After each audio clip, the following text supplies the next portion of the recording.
Well, thank you for hopping on. I appreciate the opportunity to take a minute and chat with you. As was mentioned, I've been a coach for my entire career, about 20 or so years. I own two programs that work with athletes outside of coaching high school football. One is called Quarterback Elite, or QB Elite. I own that with some of the football coaches might recognize the name Ty Detmer. Was a really good football player back in the late 80s, and then won the Heisman Trophy and played in the NFL for about 14 years. And through that program, been able to work with most of the very best quarterbacks in the Mountain West area, out where I live. I live in Utah. Zach Wilson and Jaron Hall. Anyway, a handful of Taysom Hill. Some of you recognize those names. But my real passion outside of coaching is this, especially for athletes, nonprofit organization that really came about after working with these quarterbacks and seeing them, receive sort of all the attention and things that they were receiving. That with that attention was coming a lot of pressure that these boys didn't sign up for, and a lot of opportunities to do a lot of good that they didn't realize they really had. The message that I came up with, the book that I wrote with a former college teammate who's a teacher, called The Sportlight, is that's the term that we use, and because of that, we say it's especially for the athletes. So if you're ever interested in looking into that, it's e4a.org, especially for athletes. So this idea of the Sportlight, I know we can all probably, if we played, relate to it a little bit, if we played high school or college sports, but most of us, I'm assuming, that are on this grew up in a time when social media wasn't around, or we just caught, maybe the tail end of our high school or college careers or something when it came about. But that made the Sportlight, the attention that these kids get because of sports, much brighter. And it's caused what we now see as an epidemic of I think, not it didn't cause it, but it's a major contributor to this epidemic we've seen the last 15 years or so of mental health and other things. And the reason I'm leading up to this idea of creating culture by design and not by default, by prefacing it with this, is that I think it's really core and critical to building a real team.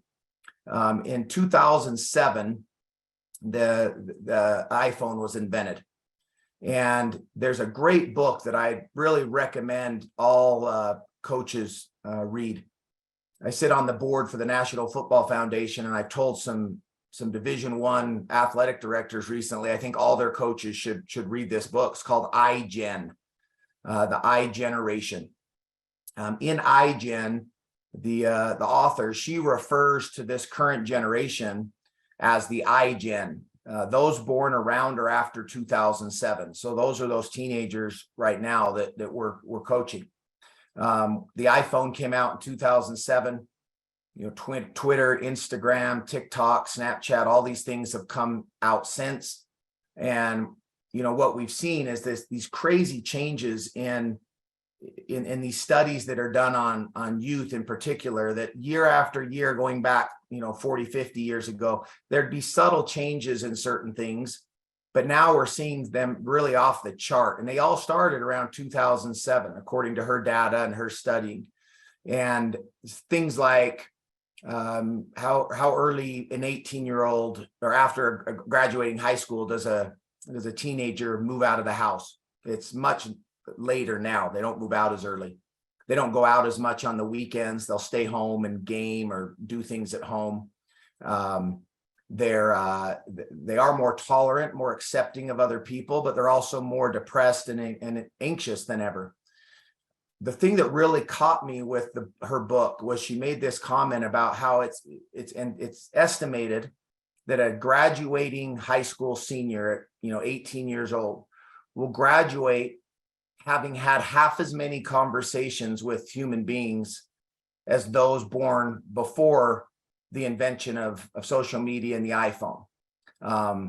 so for those that graduated, in the 90s, let's say, or early 2000s, before all this came out, we would communicate with people. We had to talk to them. I joke with some of the kids I coach that they don't know what it's like to have to call the house of the girl they wanted to ask out on a date and talk to her dad before they could get to her. They had to, they just text or Snapchat her or do whatever. And so because of that, the lack of just human interaction and communicating like we're communicating, talking to somebody, especially in person where you can, you're right there physically in person with them, they will have had half as many conversations. Because of that, she believes, and the studies, I guess, are backing this up. She's a doctor, the author of this book, that their brains are 3 years less developed socially. And that would make sense. If you've had half as many conversations with other human beings, that would make sense. So when we're talking to an 18-year-old, we're talking to the social equivalent of a 15-year-old. And those that have been in coaching, pre-2007, like I have been, and I'm sure many of you have been, I can attest that I believe that's true. Talking to a 16 or 17 or 18-year-old kid, it's hard to keep their attention. They're distracted. It's hard to have a real conversation with them, or harder, I guess, than it used to be. And they have a hard time sharing their thoughts and expressing it in a conversation. It's a lot easier for them just to text it or something. So what do we do with that as coaches when we're trying to create a team? We have to have interaction and communication and to have team building. When we talk about family or we talk about love and things on a team, it's important that we understand what that means. If we really want to create a culture by design. A culture by default would be a bunch of people showing up to play on the basketball team, and you pick the best players and you roll out the ball and you hope they get along. You hope they play well together. You hope that they they're coachable and that they understand their roles, and you just kind of hope. And that's not a strategy. That's not by design. That's by default. A community that ran by default, you wouldn't have, you'd have the wrong people in the wrong positions in the community or in leadership, and you maybe get lucky and the right person would fall into the right spot, and you might be lucky for a year or two, but you can't really create a culture by default, by luck and by hoping. The best cultures, if you look at teams or if you look at businesses, they have roles. People are specifically picked for those roles. And if they don't understand or want to accept that role, they have to move on and find somebody else. And then it's important, if we talk about family and love, that we're willing to do what families do and what love really means to create that idea of team.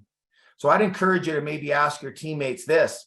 Ask them, or the players you coach, ask them this: are you a teammate or a team member? And they might think for a minute what that means. To me, it's a big difference. When I think of the word mate, I think of things like soulmate. I think of, if I was in certain parts of the world and I was your friend, you might call me your mate. So to me, being a teammate is encompassing this idea of having a relationship with somebody. Being a team member is simply being on the same team. Everyone wears the same jersey. We're all on the same team. So if we're a teammate, we need to get to know each other. We need to care for each other. And not that we're going to be best friends with everybody, but we as coaches have to create an environment and maybe take time to get away from the X's and O's and away from the skill development, and really put the kids in a opportunity to have discussions about each other, to look each other in the eyes, to teach them how to have a conversation, how to make eye contact, how to listen without wanting to reply, listen to understand, not listen to reply, to say something. Too many of us listen with the intent to reply and not to understand. Teach kids how to have conversations without always peeking down at their phone and things, and to listen with their eyes. That's a phrase I say all the time to the kids I coach. Listen with your eyes. If we're talking to them, they may be listening with their ears, but if their eyes aren't focused on us, we don't know where their mind's going.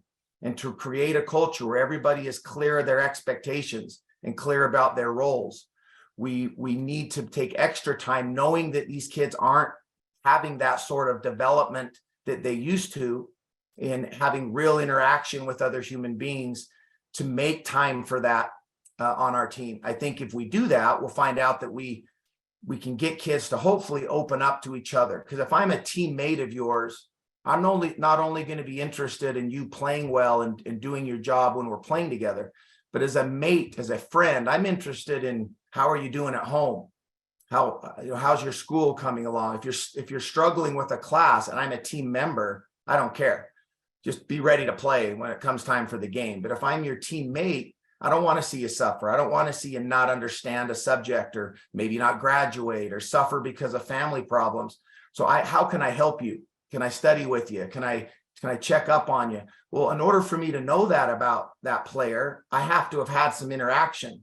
And we need to create some sort of relationship together. And some of that can be done without a physical face-to-face conversation. And I'm not saying that communicating, messaging each other is bad. I just feel like I believe that they are 3 years less developed. In most cases, I feel like I see those kinds. So of course, if a kid graduates and they're nervous to go off to school or to move out of the house, to go do, the next level of things to do. Well, yeah, if we were telling them, hey, it's time to move out and go do something else, and they have a 15-year-old mental development, they would feel a tremendous feeling of anxiety. And then anxiety would lead, to depression. And we see them at their best usually because we see them at practice. We see them away from the family problem. Away from the classroom that they may be struggling in. They're doing something that they really enjoy, or that they love, whatever that sport is. So we might see them at their very best, or as teammates, we would see our teammate at his or her very best. But that doesn't mean that they're that happy and outgoing and positive when they go home to the problems that they're dealing with. And so I think that this idea of building culture by design means we first need to have specific ideas of what does that mean? What is the culture that we want to create? Be very specific. What kind of leaders do I want to have? Do I want to have thermostats or thermometers as my leaders? You can think about the difference between those two. A thermostat is changing the temperature. The thermometer is simply measuring it. We need our leaders to be thermostats. They need to be able to set the temperature, not just respond to whatever the temperature is, or tell us the temperature. They got to set it. And sometimes they set it and it's a cold, uncomfortable temperature. They have charisma, they have leadership qualities about them, and they're setting a temperature that's not a good one because they do have leadership qualities. But if we don't work with them on how to really be a leader, that can be a hindrance in creating the culture that we want, because our thermometers can be temperature setters that aren't good ones, and the others are simply adjusting to that. And so, this idea of default or design, I think we can all look ourselves in the mirror and say, what have I done to create culture other than a couple conversations here and there telling kids how important it is? Am I specifically making time in team meetings or in team building to create culture and having one-on-one conversations with our players, where we encourage them to look us in the eyes, to ask questions, to open up, to talk, and then they have to know that we really care, and that if they do give us information, that they can trust that we're going to do something with it. Too many coaches talk about, I'll feel like I was a successful coach when I speak with my athlete 5 years or 10 years or 15 years later, and I see that they're doing well in their life, and that they're successful mothers or fathers or whatever they are in their life. And the reason I say too many is I think we all say that, but I wonder if it's really true. What I mean by that is, do we even know what they're doing 5 years later? Do we really check in on them and make sure that those things we talk to them about are continuing that we hopefully help them learn, are actually being practiced in the real world? Or are we simply on to the next year and the next team? And once you've graduated, I need who is my next guy, next person up? I need my next player.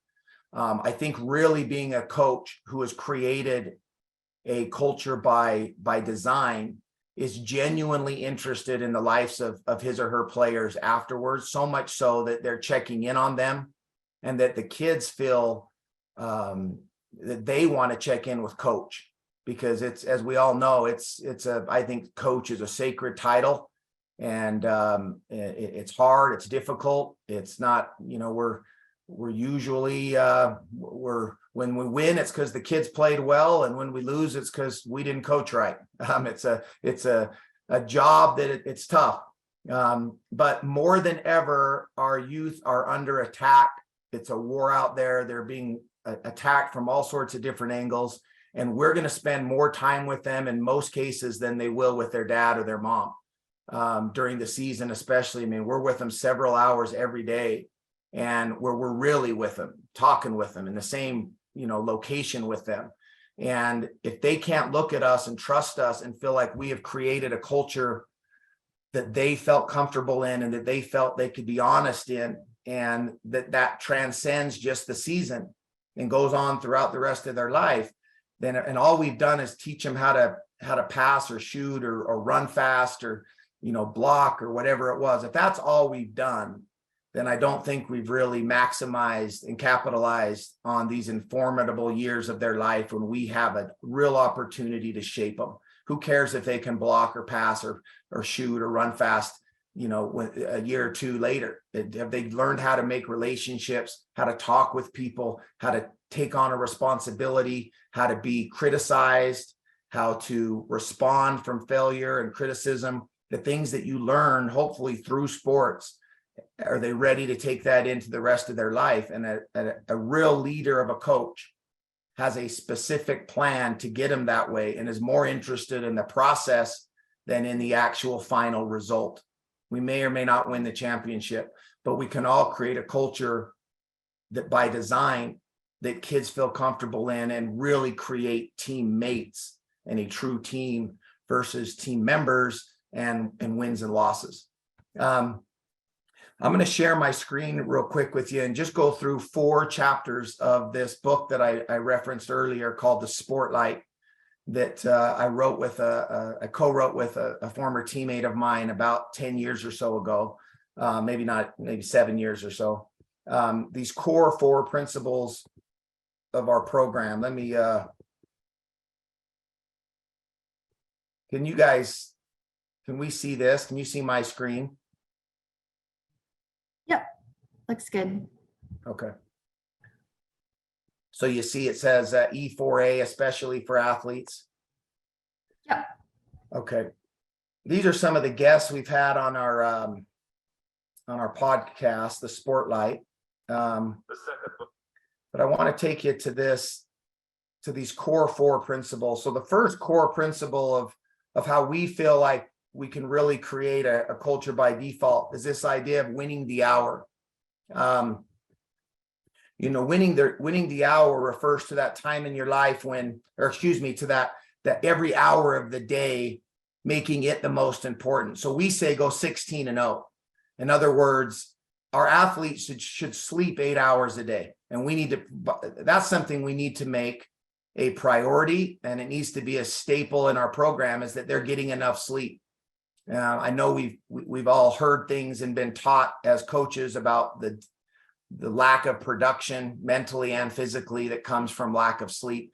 So if our athletes and us, and as coaches, this applies to us, if we're sleeping for 8 hours a day, then we're awake for 16. So what I tell the athletes and the parents is that we should try to go 16-0. We should try to go undefeated.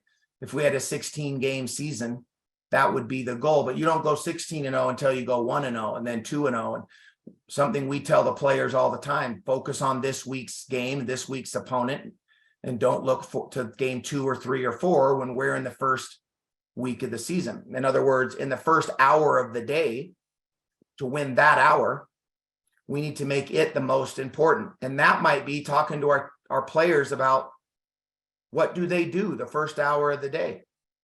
Do they hit the snooze button? I tell my players that they should put a piece of tape, and instead of it being called the snooze button, they should name it the lose button, the loser button. Successful people don't fiddle around with their snooze button in the morning. They get up. They made a goal the night before to wake up at a certain time. Don't make the first action of the day a losing action by failing to win that goal of waking up at whatever time it was. So if it's 6 a.m. and you want to get 5 more minutes of sleep, then set your alarm for 6:05. But whatever time you commit to the night before to get up at, when that alarm goes up, make your first action of the day a winning one. Get out of bed. Make sure that you get what needs to get done that first hour. Are you taking care of yourself? Are you, do you have your, the stuff you need for school? Did you get a good breakfast? Whatever it is, make that the most important, and then so on throughout the day. And our days are broken up into hours, for the most part anyway. So math is the most important thing possibly in the 4th hour of the day, not football, not basketball. It's not boyfriends or girlfriends. The 4th hour of the day, if that's math class, 100% focus on math. And that means I think we need to encourage our athletes to put their phones down from time to time. Turn their notifications off, things that might distract them. The second principle of our program, and here's some questions, by the way, to follow up on that. Does your study routine match your academic goals? Does your workout routine match your athletic goals? And does your social routine match your relationship goals? To be great, we must embrace the boredom of consistency. It's doing things well consistently that make us great. We all know what this means, but I'd encourage you, coaches, ask your players to define resiliency. I think you'll find they've heard the word, but a lot of them don't really know what it means. They've heard it, they kind of think they know what it means, but most of them simply think that it means, well, just be tough. And that's part of it. But resiliency is the ability to recover from hard things, to adapt and not be destroyed by something. And, that's something that I think this current generation lacks a little bit of. It's not their fault. We're the ones that are teaching them. As parents and coaches, we're the ones that have to teach them resilience and give them opportunities to be resilient, because we don't know if we're resilient until we have to be. Parents, I think, are oftentimes the ones who sabotage this lesson the most when they get in the car and they tell their son or daughter that the reason they didn't play was because the coach is an idiot and coach doesn't know what they're doing, and that's the reason. Or they lost because of the referee. The umpire wasn't good. That's why you struck out, or that's why. We give them a reason to blame it on other things instead of telling them the truth, that you're not playing enough because you're probably not fast enough or strong enough, or you struck out because that was a good pitch, you didn't swing at it. It's not the umpire's fault. But teaching resiliency, really teaching it and giving kids opportunities to learn it and get stronger, create more of a Teflon coating on them so they can really truly be resilient is critical. That coach that was just talking there, her name is Diljit Taylor, and she's a national champion cross-country coach at BYU. And she was on our podcast, and this phrase she said really jumped out, that real growth doesn't happen in comfort zones, that, there's going to be hours of the day when we're going to be uncomfortable. And I think making sure that our players know that when that time comes, make it a positive thing. Embrace the idea that sometimes you're going to have challenges during the day. That's your chance to be resilient. Let's see if you're resilient when those times come. Buckle down and get after it and tackle it. And as you do that, you'll realize that you'll get more and more resilient. And again, we need to help them understand that. Resiliency and mental health. And you can read these 2 comments by Michael Phelps and Simone Biles. But resiliency and mental health, I think that it's critical that we as coaches, I think we're doing a much better job. Thank goodness we've adapted a little bit and grown to this idea that if somebody says they're dealing with some sort of mental health, that we don't make them feel weak, or we don't make them feel soft because they said they're struggling with something. That we, again, though, if we haven't created a culture where they can trust us and they're okay opening up to us, we might have not never, we may never know that they're struggling with something. And this idea, well, suck it up and just go play, that was, maybe coaches did that back in the day, but we cannot do that now. And we need to also recognize they're not going to play at the level they are capable of if they're struggling with mental health. But this idea of being resilient in mental health, I think it's important to make sure our players know resiliency is not just keeping it to yourself and trying to just get through it and not talk about it. I would make the argument, and some of you may disagree with me, I would make the argument that that's the easier thing to do, that we don't want to talk about it because we feel like it still has this stigma of maybe showing a weakness or something. And so it's easier to just not talk about it and just try to hide it and get through it. The harder thing is to actually go and talk to somebody, whether that's a coach or a counselor or a parent or somebody, and say, hey, I think something's going on. I'm by myself. I'm lonely. I'm having negative thoughts. I don't want to be with people. And, all the signs of mental health. We need to encourage them and make a safe place for them to talk about it. And I'd even go as far to make it part of practice. And I'm sure many of you do this, but take time at practice to just say, for the next 30 minutes, we're not going to do our typical drills today. We're going to talk about mental health and how's everybody doing? Does anybody have anything they're struggling with that they would feel comfortable sharing with the team? Or would you please come and talk with me at the end of practice or something, and make it a part of our everyday drills? I'm sure many of you use that phrase, your EDDs, your everyday drills that you do. Focus on mental health should be an EDD, an everyday drill for these kids. And, if we don't make it part of our program by design, we just hope we get kids that aren't struggling with mental health. We're going to be on the wrong side of that. And we'll have kids that are not happy and they're leaving not prepared to address mental health. Our third principle is compete without contempt. We want players that can compete. We all do. We want them to be passionate and competitive, but we can teach kids how to do that without hating their opponent and disrespecting their opponent. You can compete without contempt. You don't have to embarrass your opponent by standing over them or saying something to them or going on Instagram and trash talking them after a game, sending them. You can be a competitive killer out there on the court or the field or whatever, but can still have some respect and decency about you in how you compete, because you represent the name on the front of your jersey, the school, and you represent your family on the back of your jersey. Don't disrespect either of them by competing and doing so in a disrespectful way. So we want all of our players to compete, but to be respectful, so that when those other team or other fans leave, this, by the way, includes probably more the fan base than it does the players.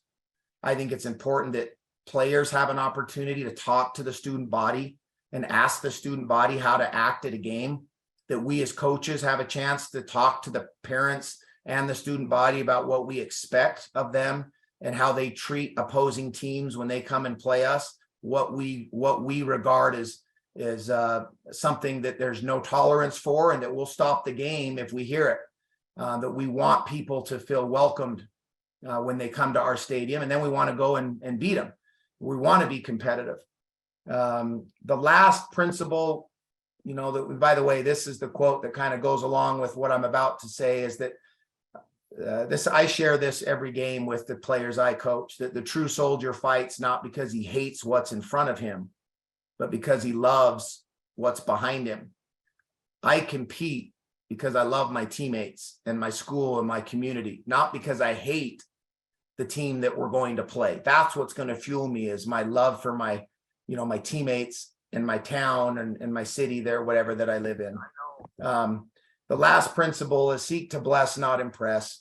And I think all of our players can start by doing this with each other. Encourage them to be slower to tweet out their highlight, or to, brag on Instagram about how many, points they had, or tackles they made or whatever, and be quicker to recognize other players, to recognize the cheerleaders and the band and the people who make the atmosphere what it is. Seek to help recognize them rather to try to impress people. And that's something, again, that if we're talking about culture by design, that we need to sit down and have really, clear conversations about what that looks like when we're so quick to tell everybody how well we did, how great we played, how good we look, versus recognizing other people, and teammates, coaches, their parents, other people that have helped get them to where they're at, and sincerely, be interested in them. Let me get out of this share screen here. Okay. So I'll kind of wrap it up with that. And I see there's a couple questions. I just want to one more time just tell you coaches that as a coach myself, I think we have we ourselves are a group of people that we get each other. We're the only ones that know what we're really dealing with as a coach, that parents and other people don't see. They don't see the behind the scenes stuff, and they don't see the late nights that we can't sleep, and the pressure that we're feeling to keep the kids happy and the parents happy and the community, and then also trying to have our own family lives and the stuff we're dealing with ourselves that we have to kind of keep quiet when we go to practice. It's tough, and we're all dealing with our own things. So maybe some of the things I was talking about for the players, we need to personally put into our own lives. We have mental health issues we're dealing with also. It's not just these kids, and we know that. And we shouldn't be ashamed to admit that and to go and ask for help, or to depend more and ask more of our assistant coaches, so that we can maybe have a practice where we can lay low for a little bit. Or even if we don't have to be at something, not go, have an assistant coach do it so we can be at our sons or daughters performance or whatever it is. And our families and our own physical health still has to come before the team and before the sport, as hard as that is, because we have spouses and children and things that in our lives that are also making tremendous sacrifices for us to give all this time that we're giving to other people's children. We got to make sure that we're not neglecting our own, because at the end of this, if we did, we'll look back and I think feel good about maybe what we did as a coach, but probably regret it because of the damage it caused us in more important areas of our lives. So we have to have our own balance as well. So anyway, I really appreciate the chance to talk with you. I hope something stood out. If my organization can do more with your school or with your teams, we work with teams all over, and specifically with schools. E4A.org. The Sportlight is the name of the podcast and the book. I've had some great guests, about 100 episodes. It's called the Sportlight Podcast if you like to listen to podcasts. Anyway, I'll hand it over, and maybe Saxton, I think you were going to read some of the questions or something. I'll let you do that. Yes, absolutely. So the first one we got was just asking, which you just clarified on what the book was and where they can get it. Yeah, they can get it right on the website, e4a.org. It's about $12, I think. Awesome. That URL is already dropped in the chat. So if anyone's looking for that, that is at the top of the chat. And then we had some other people asking for the presentation. And yes, we're sending out this whole recording as next week. When it's processed, it will be available on YouTube as well as the BSN Sports /IB/webinar page when it is available. So that will be in there. One other question we did get is through private message is, do you have any tips for getting athletes to buy into a new team culture when the culture left from a previous coach wasn't positive? Yeah, I do. I think first thing you have to do is switch up as much as you can. Switch up everything. Switch up the way the seats were lined up in the room.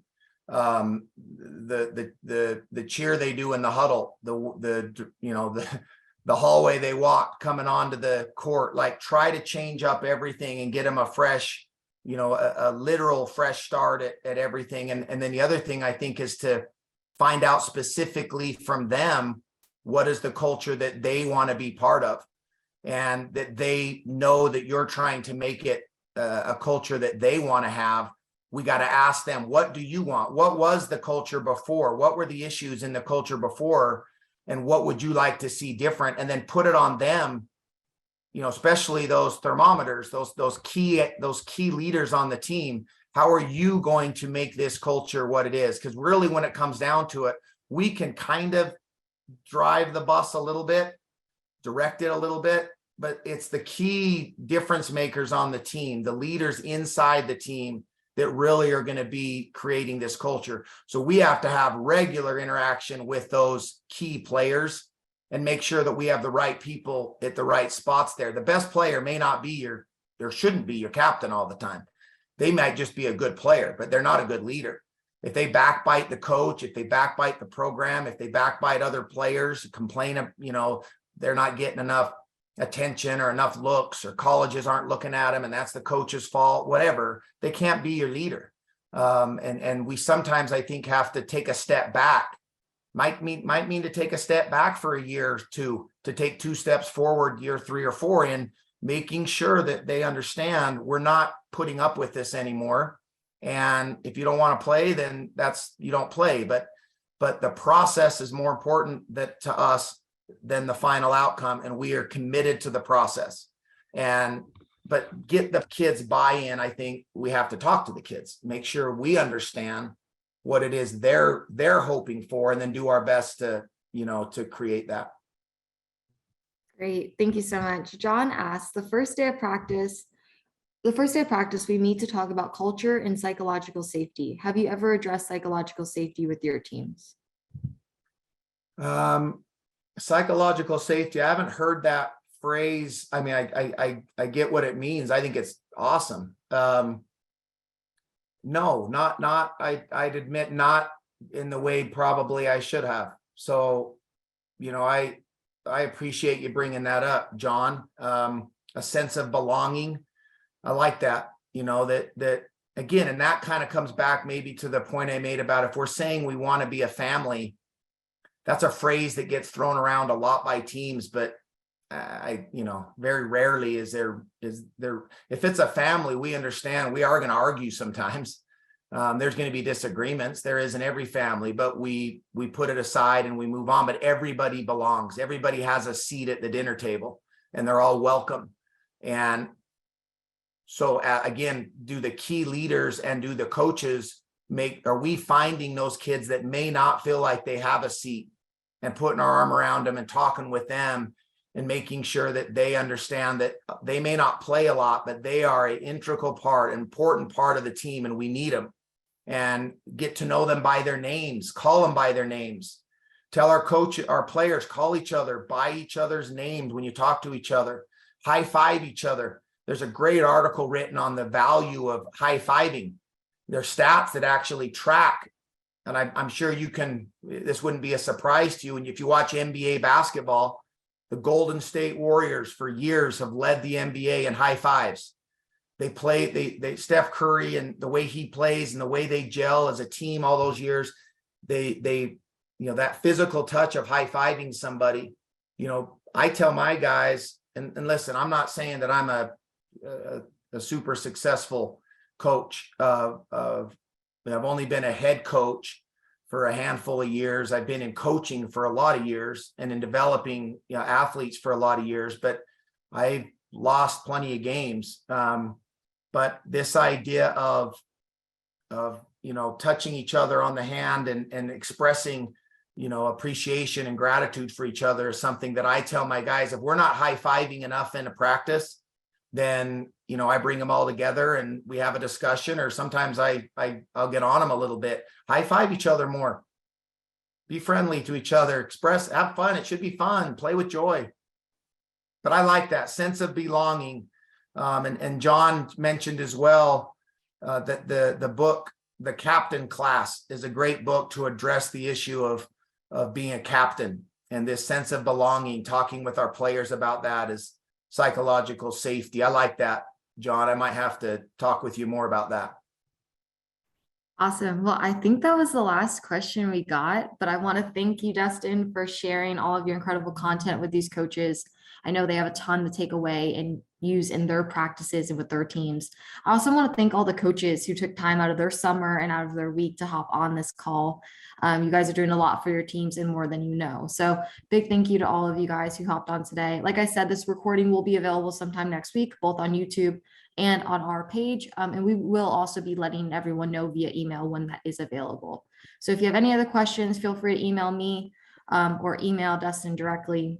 But I hope you guys all have a great rest of your day. And Dustin just put his email in the chat. So if anyone wants to connect with him after, feel free to do so.